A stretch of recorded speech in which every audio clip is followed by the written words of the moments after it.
Hola, buenas tardes, buenas noches, buenos días para los que están viendo esta grabación. Vamos a empezar con la clase 6 de Historia de Argentina en el siglo XX. En esta ocasión vamos a empezar ya a ver el eje 2 de la materia. Corresponde de los años 1916 a 1930. Y se lo conoce esta etapa históricamente como la etapa radical, ¿no? En la cual vamos a ver cómo en 1916 triunfan las elecciones Hipólito Yrigoyen, desplaza a la generación del 80 después de más de 30 años y se inicia una nueva etapa en la historia de Argentina en todos los ámbitos, que va a finalizar o se va a extender hasta 1930, hasta el primer golpe de Estado que tuvo nuestro país en septiembre de 1930.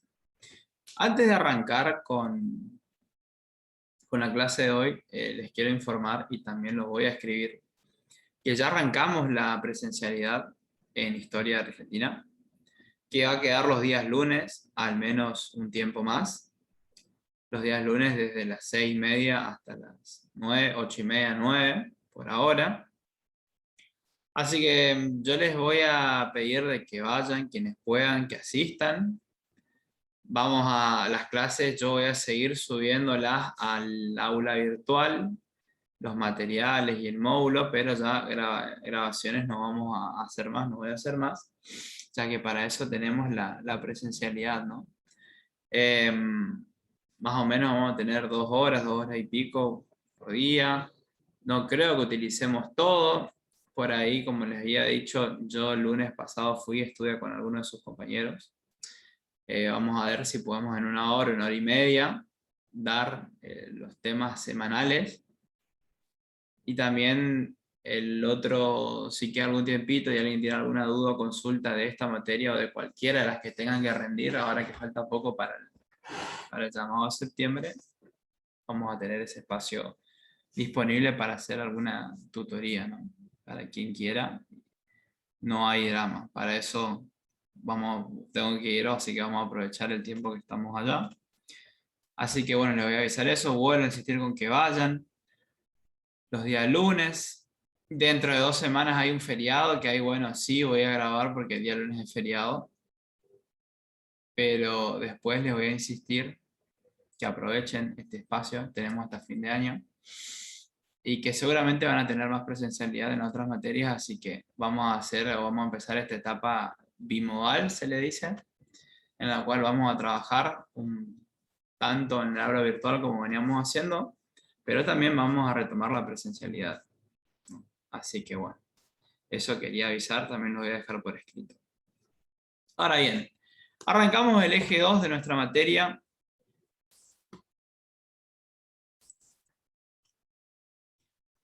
el cual corresponde a la etapa radical. Yo ya pronto estaré enviándoles el programa, si no se los envío es porque recién están pasando por el proceso de aprobación, podríamos decir, de las autoridades. Pero el eje 2 corresponde a esta etapa, 1916-1930. Son 3 presidencias, la primera de Hipólito Yrigoyen, la segunda de Marcelo Torcuato Alvear, la tercera también de Hipólito Yrigoyen, pero solamente estuvo 2 años en el cargo ya que fue derrocado, ¿no? Un poco de lo que vamos a ver, como siempre vamos a seguir analizando las características políticas, económicas y sociales, socioculturales, una cada semana. En este caso vamos a arrancar obviamente con las cuestiones políticas. Vamos a ver por ahí cómo la llegada del radicalismo al poder significó un gran cambio político sin dudas para la historia de la Argentina. Qué sectores se incorporaron, entre comillas, a la política, cómo fueron los gobiernos de Irigoyen y Alvear, cómo fueron sus liderazgos políticos claramente diferenciados. Así que bueno, vamos a ir viendo un poquito de estas cosas. Y bueno, y finalmente los motivos, si es que hay algunos, o si es que son justificados, de por qué fue derrocado Irigoyen en el 30. Bien. Como ya nosotros vimos hace varias semanas, veníamos de la generación del 80, el régimen conservador. La última semana vimos cómo trató de modernizarse, entre comillas, después de lo que fue el centenario de la Argentina. Y ahí tenemos que destacar dos leyes, ¿no? De la famosa reforma electoral de 1912, ley Avellaneda, la cual fue la que posibilitó el triunfo en las elecciones presidenciales de 1916 de Hipólito Yrigoyen y la UCR. Bien, hasta ahí nosotros estamos. Vamos a ver qué pasó una vez llegado Yrigoyen. Como les dije, uno de los aspectos que tenemos que tener en cuenta es esta idea que la victoria del radicalismo significó la incorporación de sectores que estaban vetados o que no podían acceder a la política argentina. ¿Cuáles eran esos sectores? Bueno, los llamados sectores medios o clase media, que por ahí es un término bastante ambiguo, difícil de definir, pero nos estamos refiriendo a comerciantes, profesionales, algunos, podríamos decir, no terratenientes, sino aparcelados, sería arrendatarios, sería la palabra, colonos, que tenían una extensión de tierra y por ahí se agrupaban en cooperativas o vendían su producción. Los inmigrantes y los hijos de los inmigrantes que ya se asentaban aquí en Argentina y eran decididamente argentinos. Y por otro lado también los sectores denominados populares, podemos hablar de los peones rurales, los obreros, gente que vivía en la calle, los changarines, los jornaleros, vulgarmente conocidos así. Claramente, las mayorías de nuestro país y una característica muy diferente del periodo anterior, ¿no? O sea, que estaba claramente matizado por la oligarquía argentina y la generación del 80. Ahora hay un dicho tradicional que van a leer, es como que decía que la Casa Rosada se llenó de morochos, entre comillas, de una forma despectiva, ¿no? Ya que veían que Irigoyen era un líder muy diferente al resto, a los presidentes que supo tener la Argentina. Era un líder popular, un líder que estaba cara a cara con la gente, que conocía el barro, como se dice también, ¿no? Entonces, tenía una forma de conducir muy diferente a la que se venía viendo en Argentina. Obviamente que va a tener un rol muy importante el partido, no nos olvidemos de la Unión Cívica Radical, que como vimos la semana pasada, este partido político moderno, ¿no? Con presencia en todo el país, con una vida política activa, con una organización, va a ser el centro para ir político del gobierno, incluso muchas veces confundiéndose, ¿no? Estado-gobierno con el partido político. Porque Irigoyen va a tener algunas prácticas que nada tenían que envidiarle a los antiguos conservadores, ¿no? Ya vamos a ver cuáles fueron.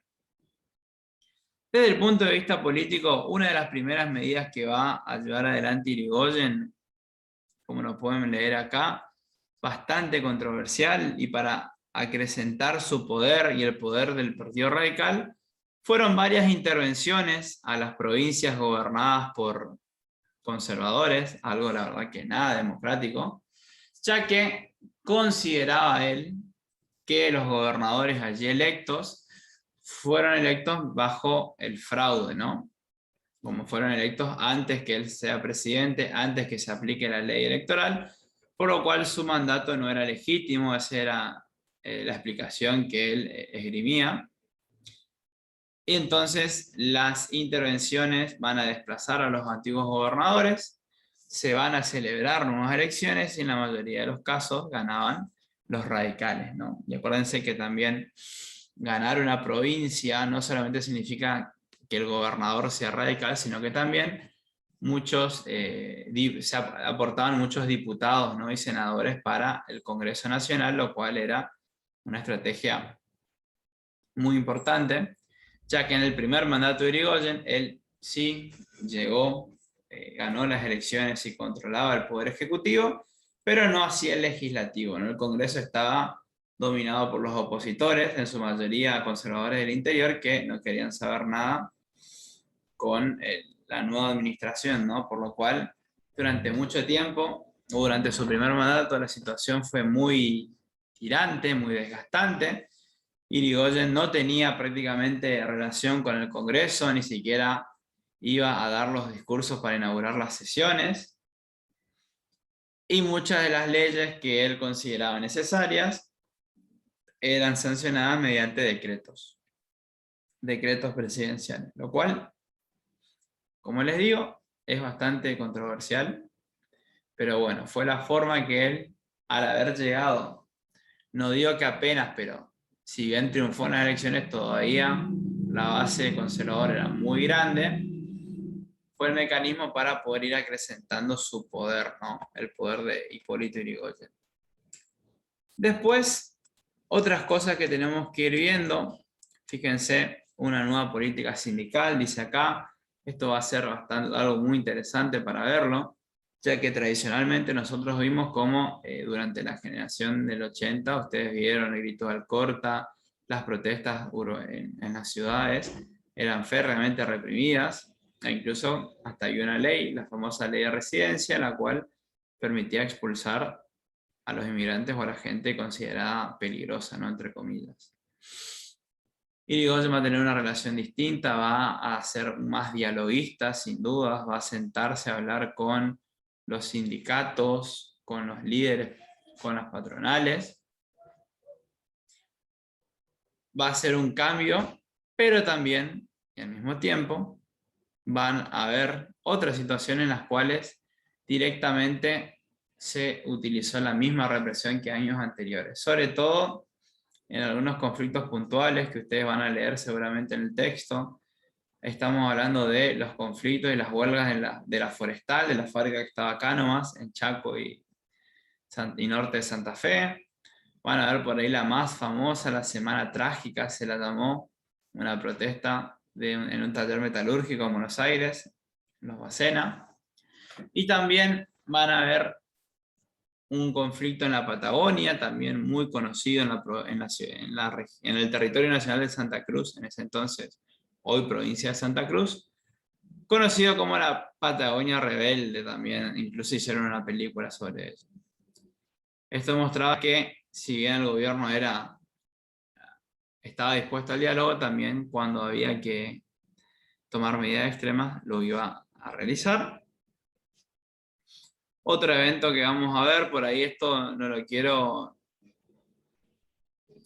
profundizar mucho porque ya lo vamos a ver en el área en el tema de la Semana de Sociedad y Cultura, es la reforma universitaria de 1918, muy importante para todo lo que fue y es la universidad hoy en día, la Universidad de Argentina. Y los temas económicos, también vamos a tener una unidad especial para ello, una clase especial para hablar de economía. Vamos a ver que se profundizó el modelo agroexportador. Cuando Irigoyen asumió el poder, la Argentina estaba por ahí pasando una crisis o una recesión económica, ya que fue en plena Primera Guerra Mundial, por lo cual las exportaciones habían disminuido, pero ya para la década de 1920 la economía repuntó un poco y vamos a ver cómo se va a profundizar el modelo agroexportador hasta lo último, al menos hasta la crisis de 1929-1930, y las características que este tuvo, ¿no? Claramente, vamos a seguir viendo desde el punto de vista de la política. Irigoyen, su primer mandato